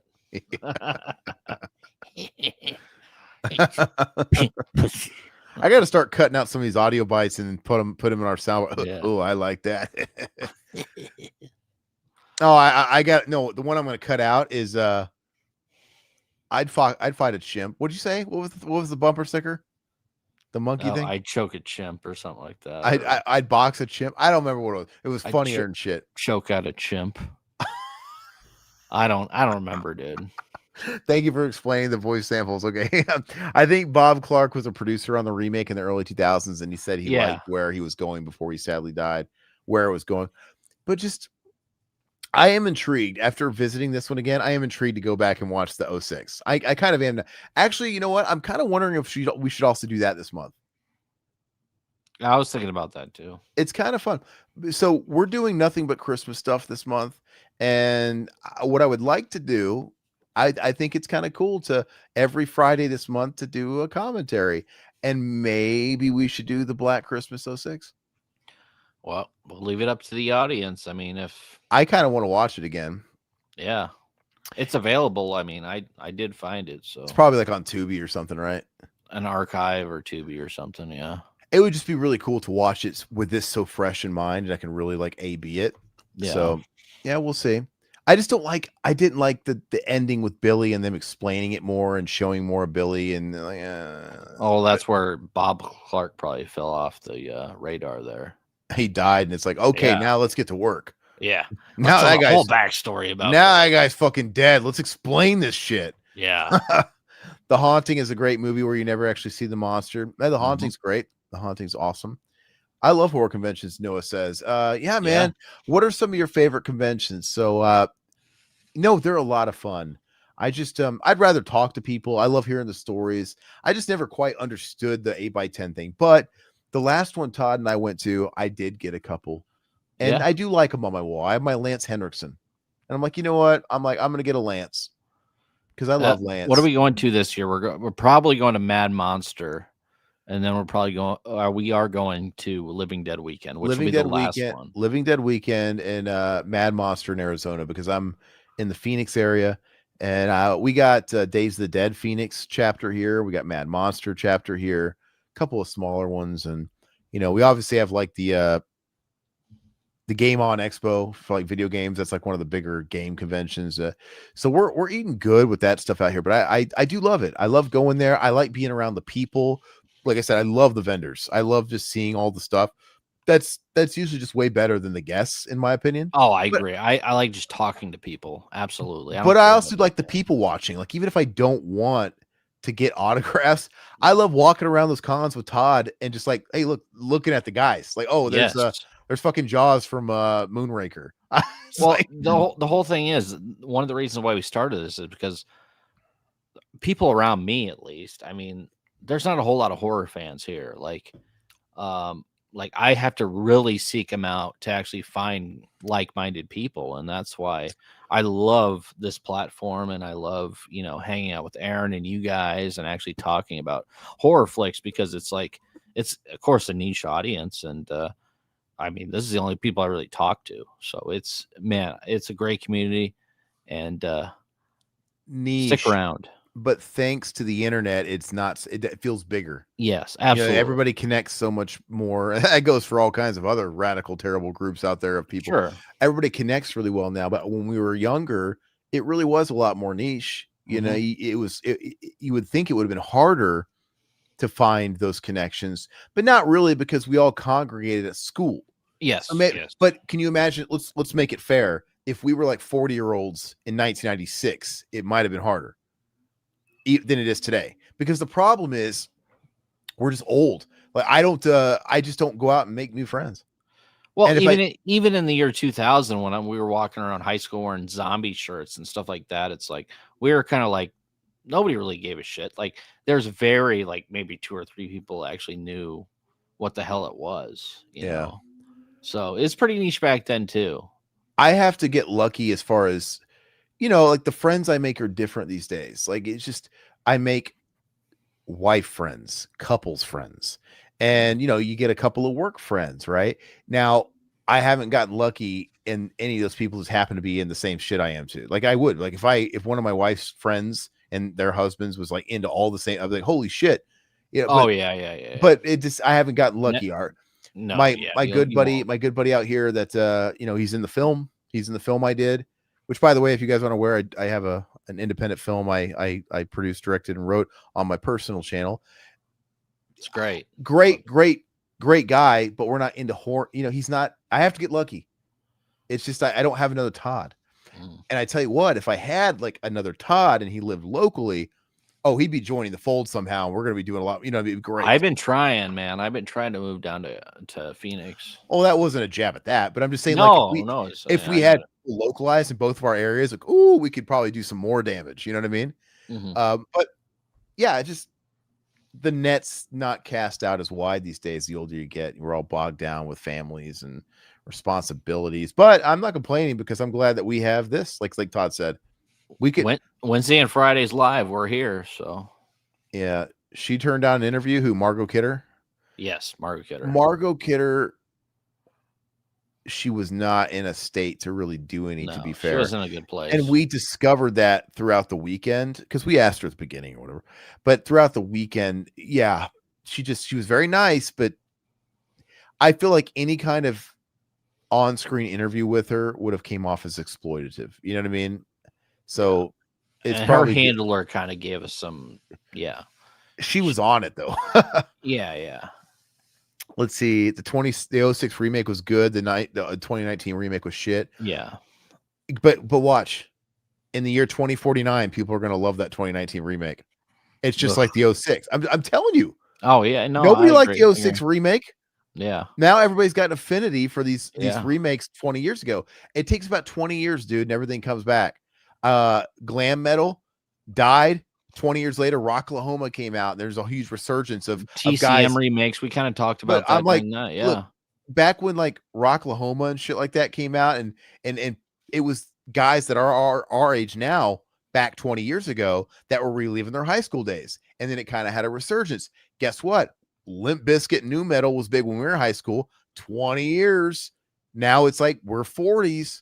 And now it's like there's a resurgence for that nostalgia, because whenever something about hitting 40, you have a career, you have disposable income, and now you can afford to relive your childhood basically, and go to those fucking boomer concerts and stuff like that. So yeah, I mean, I didn't know anybody that was into the House of Wax remake and all that shit that was going on in the yeah, early 2000s. But now it's 20 years later, and now there's respect on it. And I just, maybe in 20, I'm telling you, in 2049, 39, maybe somebody will be missing that 19 remake, is all I'm saying. Hmm. 06 was the one where Bob Clark saw bits of it before he died. Maybe it's what killed him. Wow. Because wasn't Billy like yellow bastard from It was what's that? definitely an odd movie. Yeah, the parts I remember, I didn't enjoy it, and it had that 2006 stank on it. You know it if you knew what I was talking Yeah, about. I mean, yeah, the way it looks, yeah. yeah, And the way like Zack Snyder, Dawn of the Dead looks. Sin City yeah. was a movie I was trying to think of a second ago. It's a case of you didn't have to explain the killer though. Let's see. You guys speak about Carrie T. Hey, what's up, Ishmael, man? Welcome to the Hey, stream.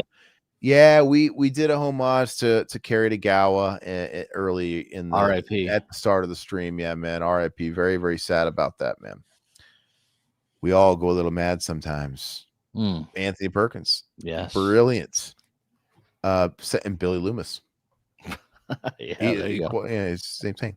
They're brilliantly written. Trey Parker. Yeah, dude, fuck. Oh, I'm really behind on comments. Yeah, Trey Parker, dude. I don't know why. Yeah, he looks like fucking Trey Parker, Jeff Fahey. 70s, 80s horror was the best. I am inclined to agree.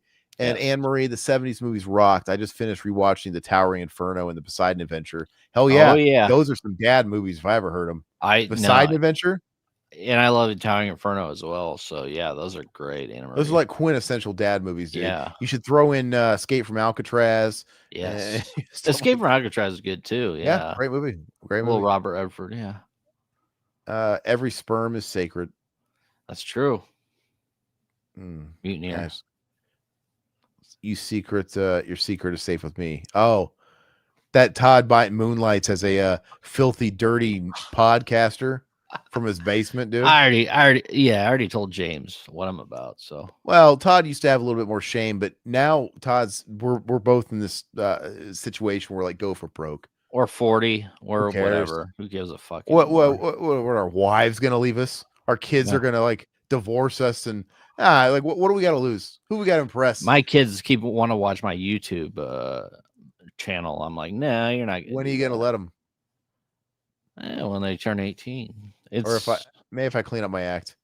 No, it's not that. It's just, Daddy, what's felching? You don't want to have this conversation. We already talked about, pink pussy, pink pussies. Yeah. Was that back during the Zach days? What was? I already kind of forgot. I don't remember. Probably. Whatever you're talking about, probably. Yes. Oh, which by the way, guys, speaking of the Zach days, I have a vaulted episode that we did of Ash vs. Evil Dead. It never went up. Really? So I was gonna put that up for members. Yeah, do it, dude. It's so I don't know. I would love to finish that series because we were doing that for Patreon for a minute and kind of inconsistently. Now we're way better about that stuff. But we were going to tackle the entire series. And I think we did all of season 1 and we'd started season 2. I think I'm a little rusty, but we have one that never went up. And we might even have to re-upload all the old ones if I'm being fair. But I was thinking about putting that up for you guys. If you guys want to see it, Mutineer, I know you remember. We need to do a Freddy's Nightmares episode 2 again. Oh yeah. No, okay. Mutineer's talking about when my coworker wouldn't shut up. But no. This is actually kind of recent. Well, it would. Yeah. Look, it's not even. It doesn't matter if I was doing it this year. The stuff I did with Zach back in the day is still out there. So yeah, they're gonna go on there, and they're still gonna see. Dude, I don't know, man. It's just I defend all of it. Everything we've ever done, I defend it. It's just not everybody's going to understand unless they let me explain myself. And when it's people that are unsolicited and people in the workforce and corporate, they're not exactly going to give you a chance to defend yourself and explain satire or any of that stuff. I just don't want, and they couldn't do shit to me because I'm not doing any of this. I'm not representing the company. I'm not wearing a t-shirt of my company. Yeah. I would sue their asses. Yeah. But that doesn't mean people wouldn't secretly treat me differently and do things to me without telling me that's what it is. You know what I mean? It's just absolutely. Or try and get you for something at work. It's anyway. Always looking for a reason. One never knows. My relatives know I have a channel and no one gives a shit. They don't even follow you, dude. John, I am going to subscribe, brother. Throw out your channel again because everybody else can subscribe. Is it Hillbilly Reviews? Dude? I'm always looking for new channels. So we're always watching. Hey, my mom supports me, dude. She's up half the time she's in these chats. I love your mom, dude. Your mom's so great, man. My mom gets it. Yeah. My mom is fun. My mom gets it. But I think if my mom was still alive, she'd probably be in here talking to your mom, dude, in the that same would be chat, fun. dude. Oh yeah, your mom also was kind of like one of those supportive type of moms. Yeah, Fun she's story. creative person. Yeah. Can I tell you guys a fun story? I don't think it's ever come up on the podcast. Well, I want to hear it. I don't think it's ever come up. So when Todd and I were friends, and I want to say it was freshman year, uh, we had just started playing guitar a little bit. And Todd had just gotten a guitar. I Mhm. remember he had gotten an ESP LTD, LTD 150. and he slapped a Freddy Krueger sticker on it. Uh-huh. I had a Washburn N2 Nuno Betancourt model. It was also like Mhm. more of a cherry red. Anyway, we were just kind of like doing that thing where it's like, hey, let's start a band, and we suck because we're like just Yeah. starting to play. And I remember I had we had band name. You know, you have band names for you even have like a song type of thing. It's the good old days. Anyway, I remember your mom totally railroaded us because I came over Yeah. and she had invited like some of her gal pals over without really any consent and said, hey, they'll come and put on a show for us. And I remember you would not do it. And I'm like, I don't want to fucking do it either. I'm like, Marv, I ain't going to there. Me neither. We're like in the basement, and she was so pissed at you because she like almost like you embarrassed me in front of my friends. I'm like, what? Thanks a pant load, Chet. Like we're not embarrassed. I just picked up a guitar. Yes, I do remember this.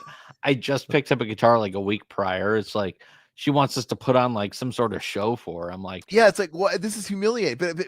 But deep down, she meant well. She's proud of you. no, absolutely, absolutely, 100%. But Yeah. but it's like, Mom, you can be proud of me, but I don't know anything yet. Like, let me learn a little bit, and why would you want to humiliate me? But My she boy's she like Steve Vai. she pro she probably looked at you like like a mother would, like, oh, he's amazing. Everything he does turns to gold. He's great. He's the best. And but yeah, I was part of that too. I it wasn't just you, it was like me I and do you. remember that. And I I'm do like, I don't remember want to that. fuck it. I was extra sharp. I'm like, I don't want to do that. I don't want to do that. I don't want to be a pirate. I don't want to be. She's so off the cuff too. Like she showed up. She showed up to a convention. Like we're like, okay, we're going to a convention, and like a day, not even the day prior, the same day, she's like called me up. She's like, hey, we're gonna come up to the convention Different with you. city, by the way. Different city. Wasn't She's like like, in town. yeah, she was like, we're gonna drive up like 3 hours to hang out with you guys, and we're like working at a convention. We're like, okay, and then like she takes over our hotel room with my little brother at the time, which is like, he's like 6 years old, and then He was older than 6, dude. Come on. he's probably 10. He's Yeah. probably 10 or 12 or something. And she swims in the pool. She takes over our hotel room. She's like, oh, I'm gonna go take a nap in the hotel room. You watch Bobby. Yeah, you watch Bobby. So my little brother hangs out with us, and he goes around the convention. And he's stealing 8x10s off the tables of like actors. He's coming back with like a stack of them. Like, oh, I thought they're Bill, free. he has like Bill Mosley. He thought they were all free, dude. He's like, oh, you got all these free pictures of Bill Mosley. We're like, well, if you're gonna be here, Bobby, why don't you go hand out some put some flyers of our like flyers. Go Yeah, put them out. And like we literally found him in the fucking trash. yeah, yeah. He did that thing. We found him in the nearest bathroom, the trash can. Yes. Like, And he 'cause went and was like, stole a bunch of 8x10s from like this he was a little delinquent. celebrities. That was the Yeah. story. Is he was kind of a delinquent at the time. He was Yeah, kind of he having a was. hard time with your mom, Yeah. and kind of hard to handle kid at the time. And your mom, what it was is it's like, I wanted him to come and spend some time with you guys, and maybe you could be a good role model because he was going through, type of thing. But She we also were probably kind of like in the middle of doing something, like trying to like, we were working interviews. We had a fucking raffle. I'm like yeah, holding a raffle, giving Louis Anderson our fucking prize, our Walking Dead box sets and shit, dude. yeah. We had this chick that looked just like Louis Anderson that won our raffle that we were holding all weekend. Oh, right. We got a picture Yeah. of her holding it up, dude. So funny. She was so excited. But anyway, yeah. But she also probably wanted a break. Oh yeah. Like, Yeah. I'm gonna go sleep in the hotel room. Got tickets. Yeah, she's like, then she was like, do you have a swimming suit? I'm gonna give Bobby a swimming suit to go down and swim in your pool. And like she was hanging out by the pool. Was Good. your mom down there too, dude? I don't No, remember. my mom was there too. And my mom was helping us run the booth, remember? So Oh, we that's were like right. working the floor. We were doing interviews, we were running, gunning it, and doing all that stuff. And like your wife and my mom, they were selling shit. Yeah. You remember that? Like they were being put to work. And my mom was doing really good. She was selling all. She was also selling her shit too. Remember, she like brought up a bunch of her stuff. Oh yeah. Oh, Uh, that's not for you. That's for me. yeah, that's for me. No, no, son, that's for me. That's a Tommy Boy dude. Dad, is that for me? She's like a 10. My relatives. Oh yeah. So wait, he did give us this channel, the Hillbilly Review channel. Everybody, I just subbed John. So that's awesome, man. I'll do the same. So everybody check out Hillbilly Review channel. And oh, Anne Marie's asking a good question. What do you guys think of Guar? Guar is a great live experience. mhm. I don't love Guar's music. It's always been more about the theatrics. The music is kind of like, ho hum. They obviously started off with more of a punk rock thing. They kind of went through a metal phase and some of the later stuff, but it's all about that show. And I have seen Guar before. I did get covered of blood. I had fake blood in my nails for weeks, and they decapitated presidents. They had Mhm. Michael Jackson come out and totally atomize a ABA, trying Okay. to Okay. big Latin Yeah, it yeah, up. yeah. Yeah, So yeah. it was a wild show. Yeah. So yeah, and rest in peace, Odorous Urungus. Funny guy. He'd always go on the Red Eye on Fox, Odorous. I see. Yeah. I never saw Gwar live. That's something that would be entertaining. Absolutely. But you don't have Odorous anymore, which sucks. But Yeah. they still play. I hope I'm dead before Black Christmas 2019 gets popular. We can arrange Absolutely. that. Mutineer, when your coworker wouldn't shut up about your oh yeah, sorry. Yeah, that was recent.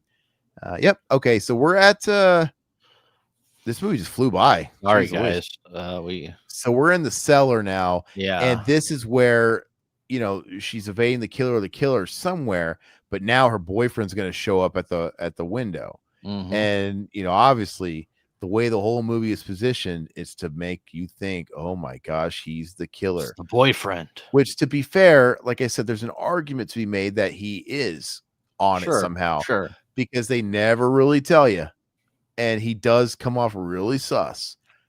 But regardless, he's probably just a big red herring, and yeah, she's gonna fucking kill him, man. Again, off screen. The cops come and they find her, and she bested him. Woman power, I guess. Well, in the killer's eye, you know how that's kind of a popular scene, was actually the director's eye. So that was Bob Clark Oh, behind. okay, that was Yeah. him. Yeah, that was him. Which Is that is the only pretty time you see his iconic. face? Oh, you see him a little bit with the hook thing. They show him a little bit, or do they see your hands? I think you see a little bit. You might see, yeah, you might see a little bit of that. Now, who is it? Billy and Agnes? Is that the names we hear over the phone? Is it Agnes? Agnes, yeah, I think it is. Yeah, Yeah. Agnes. So I'm guessing that was part of his deleted backstory, where it's like a mother. Was he getting like trauma, beaten, something sexual? Was he getting molested or something? Because he's obviously very dirty with his phone calls. I It wish it would sound like it. Yeah, it would probably be some sort of molestation. Yeah. this is I think this is a great scene. It's pretty creepy. Because he comes off creepy, man. He's Yeah. got this like evil look on his face. They were doing this Scream shit before Scream, where it's like, okay, you got to play the part as if you're the killer, because Hmm. we don't want people to know. Like, give this fucking look. Now, would you say this is better than Scream? I There's two. They're different eras, so you they're can't say different that. eras, so it's extra hard to compare. Yeah. And Scream, it's the iconic movie of the 90s. Yeah. Scream defined horror of that decade, because horror was like kind of on life support for a minute, and then it revitalized it, and then it begat the entire decade we got after that, which was dog shit. But that doesn't mean Scream's bad. It's just like Pantera. We all love Pantera in this house, right? But Yeah. Pantera Yeah. kind of ushered in the way for new metal, They're kind of. they're the 90s. Yeah. But but I think because we had Pantera, it opened up the door. It bridged the gap between 80s kind of retro thrash and the groove stuff that would come with new metal. So it's one of those things. And Scream, I think, is awesome. I I do still too. I love it. Yeah. love the first Scream. It's The first one is great. Yeah. insanely watchable. I love Henry Winkler. Not you, Fred. He's very good. He is fucking nuts, dude. I mean, I guess what was his intentions? So even if he's not with Billy and doing any of this stuff, he clearly made a threat. Look, the cop's dead. So I guess Billy could have snuck out and yeah, you know what? When she went down the cellar, I guess what I'm thinking happened is he actually left the house and she's in the cellar, and that's where the boyfriend comes in. So she's in the cellar and Billy left the house and probably killed that cop. And Yeah. he circles back at some point.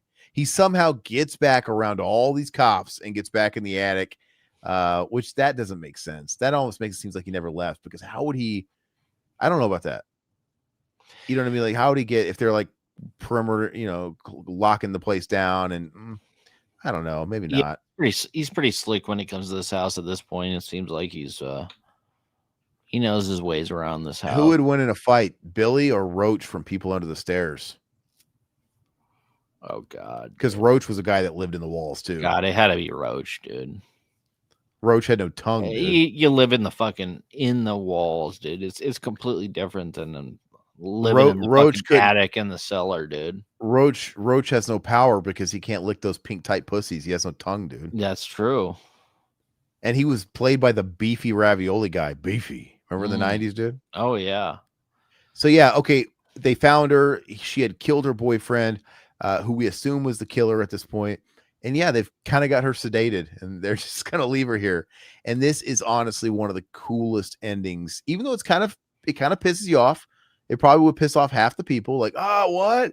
But just like I said, the fading out with the house again, that establishing shot, and the phone ringing. As you see John Saxon walking out of the house, leaving her alone, the phone ringing. Oh my gosh.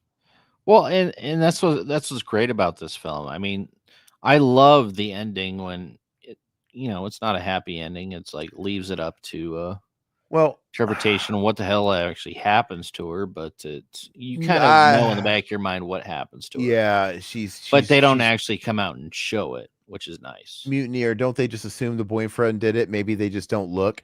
Well, it still doesn't explain why they don't sweep the attic, because there's still two bodies unaccounted for. Yeah, I don't think it is. You have the house mother and you have the original girl with the bag. Like literally, that was the original girl that was missing.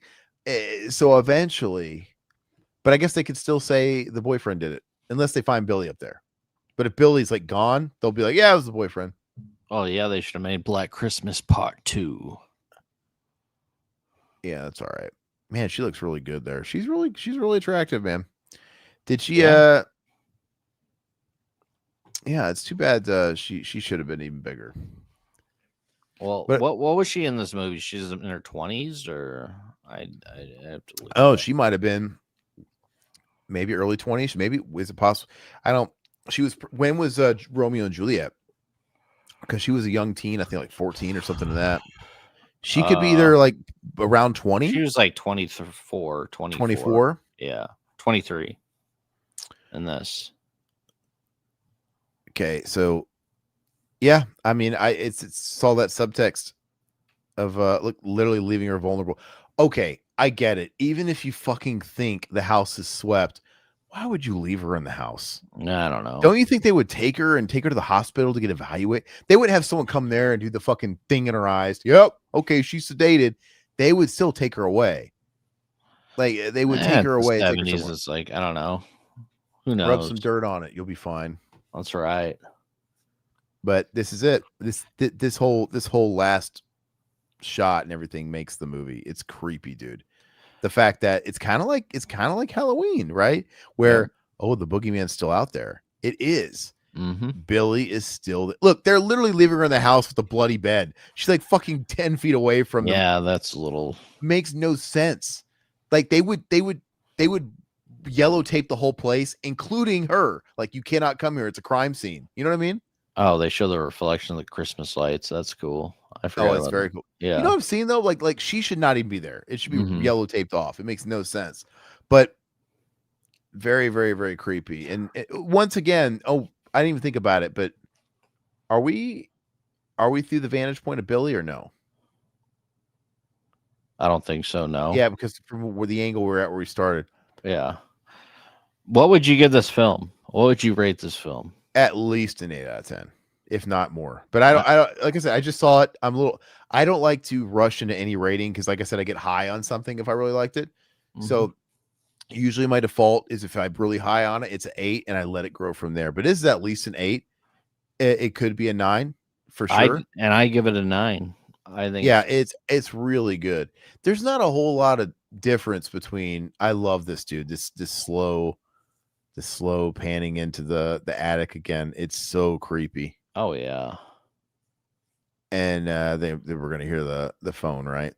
But yeah, I don't know. There's not a whole lot different between an 8, 9, and a 10 for me. They're all equally great films. It's just yeah. Oh yeah. All the dead bodies. I mean, eventually they're gonna start fucking stinking. Oh, they'd be starting to stink after like an hour, dude. Yeah, well, I don't know about that one. Unless it's really cold. It's an attic. Unless it's the you know what I mean? The drafts are getting in and it's not insulated. Back then, they probably wouldn't have been insulated. Maybe it's really cold up there and it's slowing the process down. That's true. But look, this is how obvious it is. This is the iconic shot. They're leaving her alone, and it's literally right under their nose. That's kind of the subtext. You can't even look up at the window, dude. Yeah, to acknowledge the fucking chick is right in the fucking window, like Norma Bates. And that's how blindsided they are to attacks on women, abuse on women, and trauma against women. You know, they turn the blind eye. And yeah, and then it ends with the fucking phone call, man. Greatest, really good ending. This is top 10 ending. Yeah. No, it's phenomenal, man. It's great. Okay, who would win in a fight? Kevin McAllister or Billy? Oh, definitely Kevin, dude. Kevin would fuck his ass up, dude. Setting those traps, dude. Yeah. It would be Kevin with the fucking hook, dude. Kevin, run. Wouldn't it be funny if somebody did like an alternate vantage point of Black Christmas, but through the lens of Home Alone, where it was kind of comical? Because, you know, Harry and Marv, if they had their way, you know, they were going to make him chew gum out of his forehead. They were going to kill him. They're going to bite his fingers off. Burn his head with a blowtorch. They're going to snap his cojones off and burn him in motor oil. I mean, like, you know, they were bad dudes. Smash his face with an iron. But Kevin turned it into a hilarious family romp. And so I wonder if like you did the same movie, but you did it through the Kevin filter, and you have a Billy who just can't fucking make headway with this kid. He's trying to kill people, but he keeps slipping on fucking micro machines and stuff like that. And it's like, oh, Billy, Agnes, you're one gold tooth, my one gold tooth. I'll cut him. Filmed in Panavision. Those were the days. Oh yes. Yeah, exactly. Black Christmas 2, Electric Boogaloo. That's right. And John gives it an 8 out of 10 as well. Yeah, it's at least an 8 out of 10. It might even be a 9, but I kind of want to watch this again. I want to make my wife watch it. You know what? And I understand why some people think it's slow. It's not everybody's cup of tea, which I like. I like how, you know, some people really aren't on board with it, but I like it.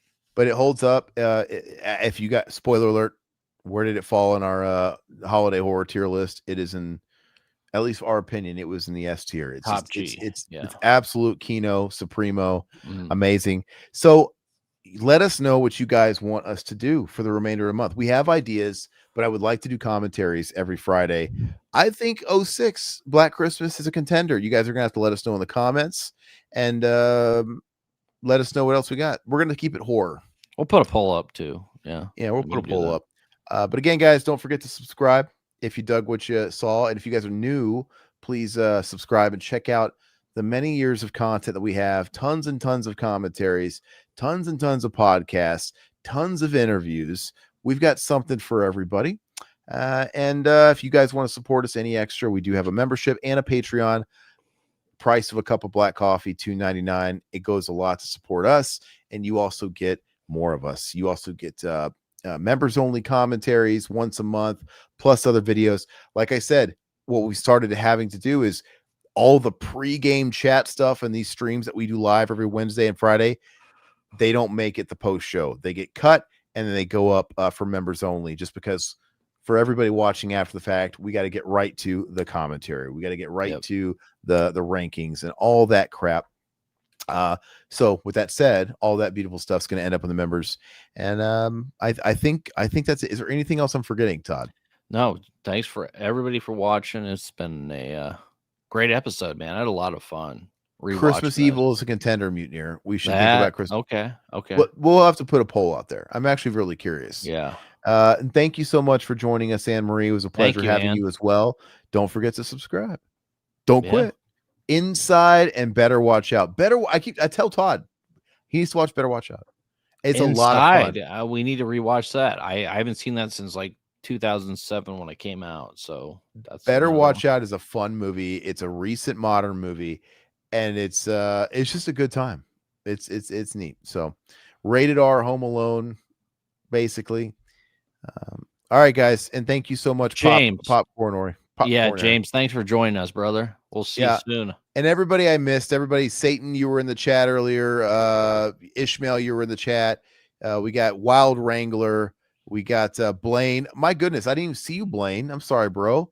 Just got back from Kill Bill, the whole bloody affair. Great time. Oh, wow. Yeah, I don't know if I could watch 3.5 hours of that or 4 or 5 hours. How long is that? Yeah, that's got to be over 3 hours. But I heard he recut. It's probably recut. I know he added some kind of scenes to help blend them a little bit better and connect them. But did he by chance take out any, I wonder, to make it flow better, like a little bit more, a new edit? I wonder. Maybe one of these days I'll give it a whirl. But sorry I missed you earlier, Blaine. But hopefully you enjoyed yourself. One of these days, got to come back on, man. Yeah. We'd like to have you back on. Let us know what you got going on, dude. And Mutineer, of course, as always. But thank you guys so much. Thank you, John. Thank you, everybody. We will catch you next week. Friday, what are we doing Friday? Wednesday. What are we doing Wednesday? We'll let you know. Yeah. We'll let you know. Stay tuned. Keep you.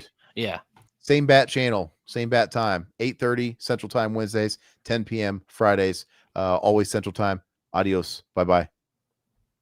Big thanks to the Revival House family. Your loyalty fuels our obsession with horror and lets us uncover the darkest, most twisted gems just for you. If you're not a member yet, consider joining the cult today. You'll get early access to videos, exclusive content, and behind-the-scenes scares you won't find anywhere else. Until next time, this is Revival House, your home for horror, and remember, we'll leave the house lights off for you.